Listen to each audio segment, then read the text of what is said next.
હવે વાત એક ખૂબ જ પોઝિટિવ ન્યૂઝની। અંબાજીનો માર્બલ ઉદ્યોગ આમ તો સમગ્ર વિશ્વમાં નામના ધરાવે છે, પરંતુ હવે તેને એક નવી જ ઓળખ પ્રાપ્ત થઈ છે જીઆઈ ટેગ દ્વારા। બનાસકાંઠામાં આવેલ અંબાજી ધામ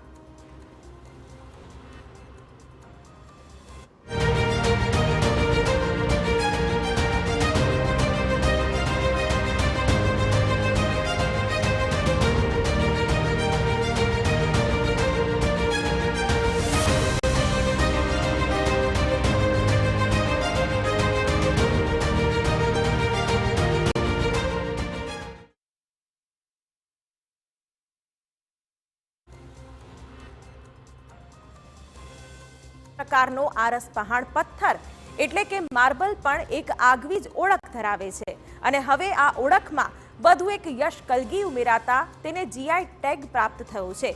એટલે કે જિયોગ્રાફિકલ ઇન્ડિકેશનમાં અંબાજીના માર્બલને પણ સ્થાન મળ્યું છે।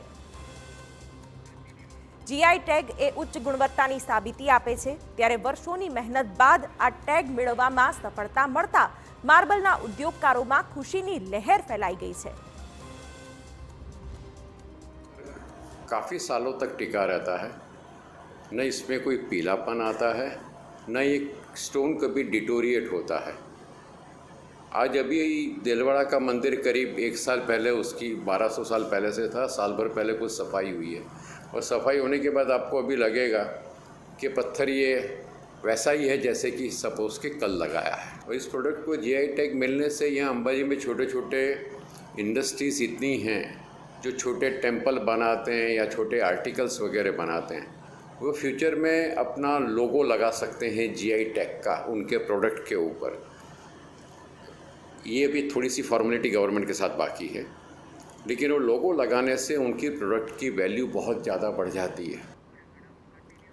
आपने जणावी दे के शक्तिपीठ अंबाजीનું મંદિર પણ આ જ માર્બલથી નિર્માણ પામ્યું છે। તો દેશથી લઈ વિદેશ સુધી અનેક કલાત્મક મંદિરોનું નિર્માણ અંબાજીના આરસ પહાડથી જ પરિપૂર્ણ થયું છે। તો હાલ દિલ્હીમાં બની રહેલ અમેરિકન એમ્બેસીમાં પણ અંબાજી માર્બલ જ ઉપયોગમાં લેવાઈ રહ્યા છે।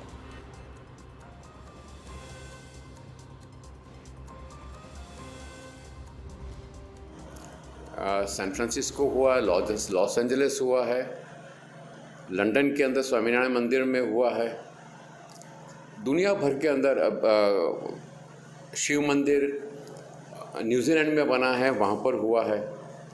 तो दुनिया की हर जगह के अंदर जो अंबाजी का पत्थर है वो यूज़ हुआ है। गुजरातમાં માર્બલની ખાણો એકમાત્ર અંબાજીમાં જ છે।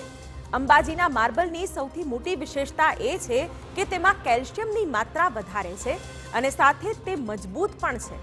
આ આરસ પહાડમાં સિલિકોન ઓક્સાઇડ અને કેલ્શિયમ ઓક્સાઇડ જેવા તત્વો તેનું સકારાત્મક પાસું છે। અંબાજીમાં 1000 થી 1200 વર્ષ પ્રાચીન માર્બલની ખાણો આવેલી છે, તો અંબાજીના માર્બલનું આયુષ્ય ઘણું લાંબુ અને ટકાઉ પણ મનાય છે। ત્યારે આ તમામ વિશેષતાઓને જોતા અહીં આ માર્બલને જીઆઈ ટેગની પ્રાપ્તિ થઈ છે।